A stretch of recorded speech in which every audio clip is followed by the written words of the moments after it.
Today's guest is John Many. He's joining us here on Lead with Giants TV. My name is Tal Schnell, and I welcome you guys to watch this special interview. And John, just to introduce him as well, he is the author of The Disciplined Leader, 52 Concise, Powerful Lessons. John, welcome to our show. Hey, good morning. Glad to be here. Glad to have you. I know you're doing a lot of good things right now with your book out, and we appreciate your time and patience with us. I know you've been doing a lot of webinars, and it's great stuff. And so our audience will look forward to your tips on leadership today. Great. Good. Liz, welcome to our show. Glad to have you. It's great to be here with you, Tal and John. I'm excited. Excellent, excellent. So let me introduce John for some of you who may not know him. John Manning is the president of Management Action Programs, Inc., MAP, a general management consulting firm based in Southern California. Since 1960, MAP has tapped its talent and expertise to help 170,000 leaders in over 15,000 organizations nationwide, creating breakthrough results. John has diverse experience in business leadership, having held executive positions in Fortune 500 companies in operations, marketing, and sales. Formerly the director of operations for McKesson Water Products, Inc., he was also part of a leadership team that took the company national. He is the author of The Disciplined Leader, Keeping the Focus on What Really Matters. And we're going to learn today about what does it take to be a disciplined leader with John. And John, let me kind of start the conversation.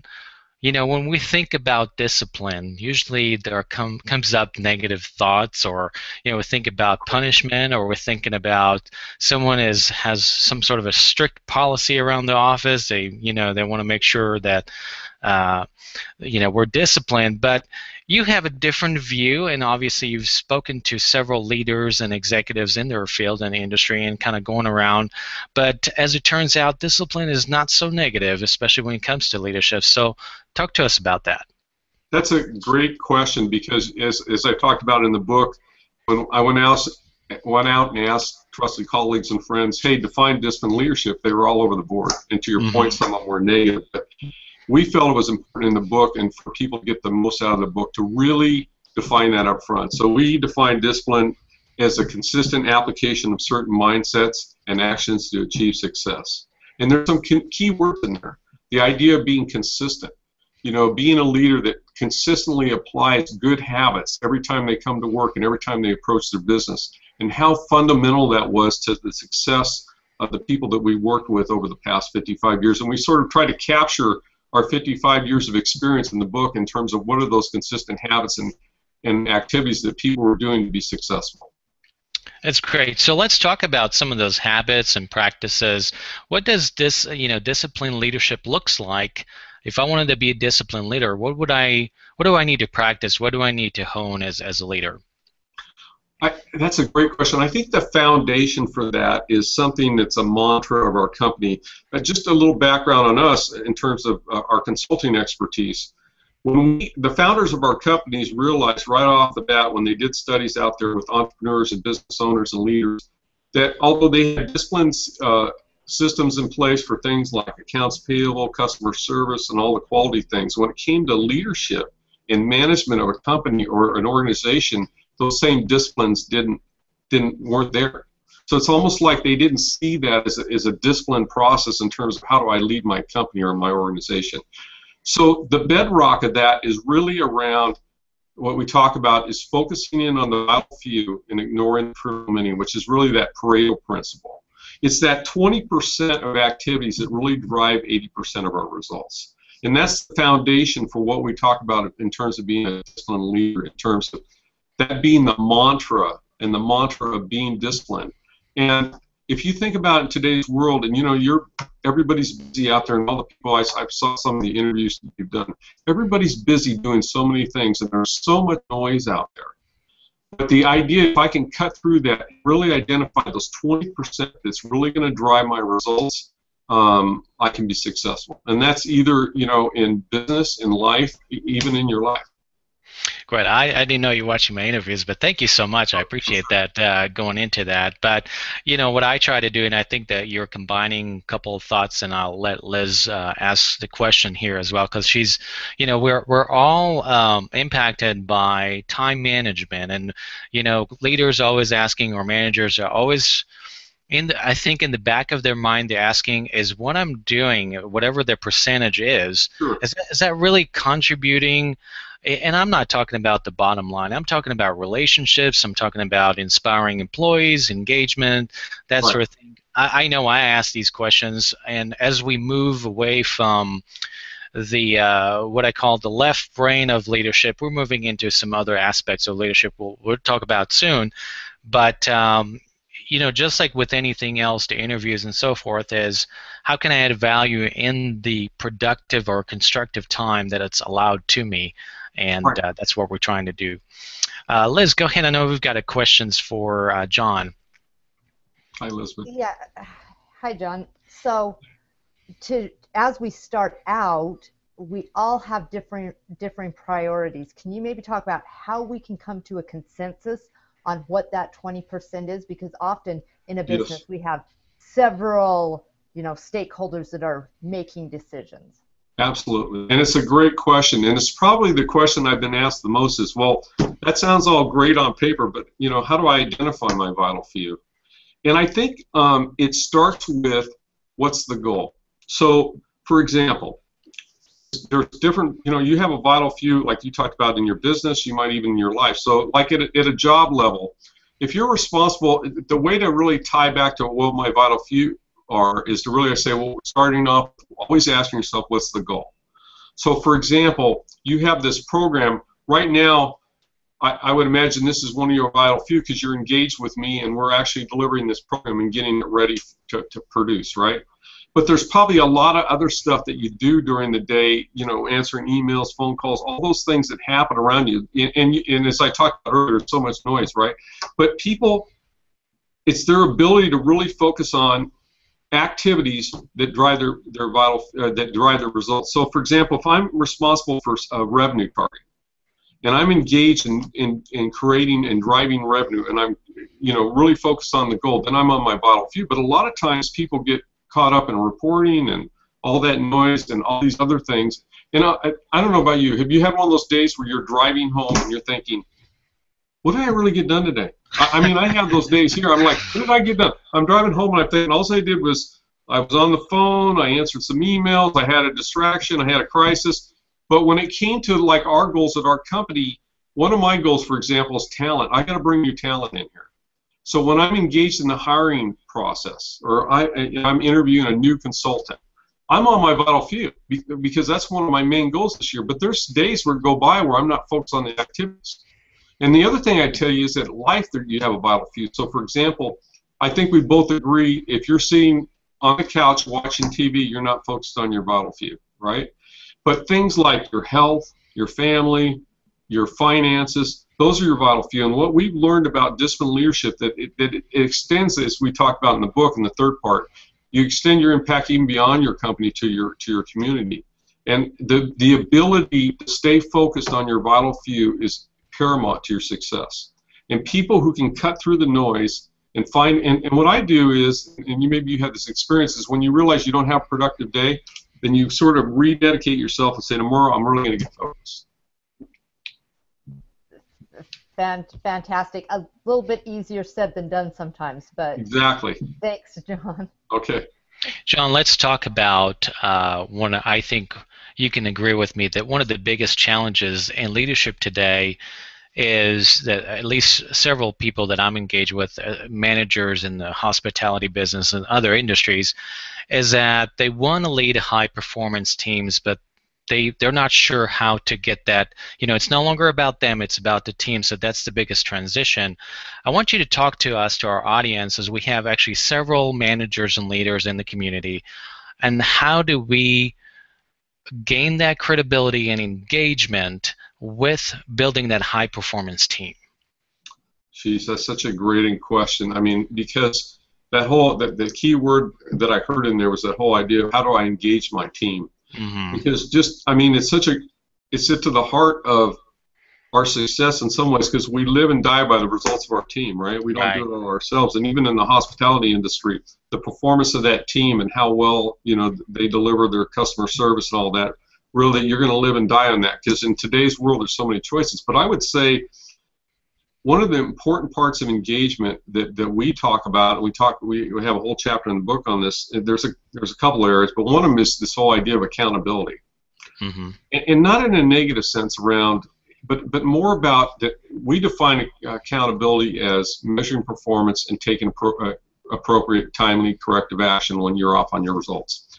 And accountability is really, for me, the fundamental truth is when I can get back to the vital few, but when I can get my team aligned to the vital few of the organization and really get them focused on what really matters and get them on the same page, how powerful is that in terms of a way to engage people and to align them, that whole idea of alignment. And again, to the point Elizabeth made, sometimes that's easier said than done, but that's what we work on here. We want to align people because the truth is what we found out about, and you probably know this from your business experience, is that most people want to be held accountable. They want to be engaged. They want to make a difference. And, you know, if you look at, we talk about the idea of intrinsic, what really motivates people. Money isn't the number one motivator for people to come to work. They want to make a contribution. They want to make a difference. And so our experience is that the idea of having accountability, and not just to measure the numbers, but also the values of that organization and recognize people for when they do a good job is a great way to engage people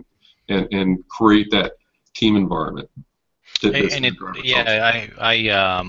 I want you to talk about a little bit, and I know some people who are watching this can say, well, how do I get to the vital few? If we're building our organization and our culture around that, and we're putting this accountability, you know, there, how do we establish those vital few? Talk to us about that.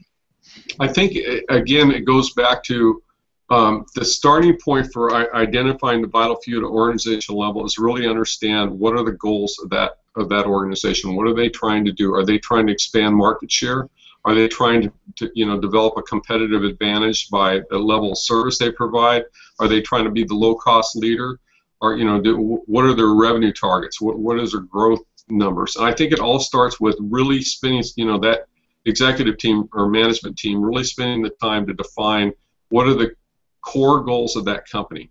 Because without that, you have no direction. You know, having those goals will naturally form direction for you in terms of, okay, now that we have a good umbrella, and you know, it sounds so simplistic, right? But sometimes you'll ask people when you'll ask them, what's the goals? And you know, an entrepreneur sometimes will say, well, they're right up here in my head. It's like sometimes they're missing those fundamentals. You know, one of the things I wanted just real quickly to point out is that some people have said to me, well, this idea of discipline is boring. You know, for a company needs to be looking for the newest idea. And I don't think that discipline's boring at all. In fact, I think it's a vehicle for a company to be great, because if they can't do these fundamentals well in terms of goal alignment, accountability, and executing, they can't take on those other things that maybe they desire to do, you know, to take that next step. And what we found with entrepreneurs is a lot of times they have a vision or where they want to take their company, like they can see it, but they run into those obstacles, and a lot of times those obstacles is about being more disciplined around what you said, how do I align and engage my team? Well, I think I've got a great idea for your next book. Okay. It's going to be called The Discipline Organization, or company, or business, whatever. But I want to kind of tag on some of these points, because one is you've mentioned the behaviors and values, and my question always, when working with other leaders and being in the field, I do some coaching as well, is that I ask the question, how do they show up in your business? How do they show up in your family? How do they show up in your relationships with your friends? And that's kind of the litmus test of values. How do they really show up in your life? And then the other thought is, I think that what most people don't see is discipline. And I think that the reason I say this is because we actually had a guest on our show, and he was the former executive vice president for Disney World. and someone approached him and said, gosh, your organization is just like working in the military. He said, well, the military is one of the top organizations in the world, and it's because it's disciplined, there's some structure, there's some things that's happening behind the scenes to create Disney World as it is maybe from the outside. You don't see those things, but it occurred to me that you were saying that is that the best organizations and the best leaders that are behind the scenes, they may not see that, but they have discipline on a day-to-day basis. Is that what you kind of gather in your research? Yeah, absolutely. And to your point about living your values, how critical is that to this whole idea that we've been talking about today? The fact that you're consistent, your consistent approach to how you treat people, how you run your business, and how your values should not just be things on the wall, but something that sort of guides and shapes those decisions you make about how you manage your team. And, the truth is, everything we're saying about the whole idea about yourself, and now we're into our team, is that when you make that happen, you attract followers to you. Instead of repelling people away from you, this idea of being consistent about how you behave and how you react, having good values and then also aligning your behavior to that and being consistent at that gives people an opportunity that work for you to be able to manage your expectations because they know who's showing up every day. Right. And I don't know if you've ever worked for a boss that maybe was inconsistent about that, but it's like you think to yourself, who's showing up today? Like, is it Dr. Right. Jekyll or Mr. Hyde, or is he or she going to be this way? Right. And it's really a difficult situation. So I think living your values, to me, integrity is really about somebody with integrity is somebody who actually consistently lives their values. They have integrity because their stated values, they're in alignment with that. Right. Part of what we do is actually Liz is on my mastermind group, and we talk about those things. So I want to have Liz ask a question about. I know that we're always talking about integrity and accountability, and then establishing those integrity means that do I do what I say, and so forth and so on. So Liz, what question do you have regarding that, maybe? Well, John, I'd like you to share your thoughts about, okay, it's one thing for us at a leadership level to establish our integrity. How can we kind of set the example, invest in our employees, and really inspire them to bring their integrity levels up to meet ours? God, and that is just so important, Elizabeth. I think for me, let's just go back to accountability, because this is where a lot of companies miss this opportunity. When you're creating a culture of execution and accountability, I think one of the things that people miss is the idea of how are my employees aligning to my values. And so when we have, like a lot of our companies or a lot of our clients, we have what we call a monthly, well, I'll just say it's an accountability meeting we have monthly. And we talk about some examples in the book. But at those meetings, while we're going through the numbers and saying how we're doing, we're also measuring how people are performing against the values of the company. And it's people miss that opportunity to sort of recognize people for aligning to the values of the company. And, I think people love to be recognized. And if you really want to reinforce, what's important, if you want to make it important, values important, then you have to reinforce people that do well. Now, I'll give you one other great example. When I worked for another previous company, we had what we called a kudos forum, and it was really all about values. And it was an opportunity where if you had a coworker who was demonstrating the vision and the values of the company, you could write up this quick sheet, this kudos form, just put their name on it. You'd say, here's what they did to demonstrate the values. And it sounds simple, but it really caught on, and people loved it. So, you got this like quick recognition. So there's other things you can put in place, but I think the most important thing to your point is whatever you do, you can't just put it on the wall. You can't just say it. You've got to get your team involved in it. So. That's great suggestions. So, John, thank you so much for joining us. We've covered quite a bit, and we really appreciate you. You work for a company that's actually doing some business here in Dallas, to McKesson. They do a lot of things here in Dallas, from what I've noticed. So, but we really appreciate your insights. Hopefully, maybe on your next book too, the Disciplined Organization, you'll come in and do that, because I think that there's a great hunger to be not just a company of one, but a company of many leaders. Absolutely. So it was a pleasure. It was a pleasure talking to both both of you today. Great. Just hang on tight. I'm just going to finish the broadcast. Guys, thank you so much for watching. You can catch some of this, obviously, at your own time. But John has some wonderful resources. Actually, John, tell us about where people can find you and some of the resources that you provide. Absolutely. If you want to know more about our firm, Management Action Programs, you can just go to mapconsulting.com. So we have a website out there.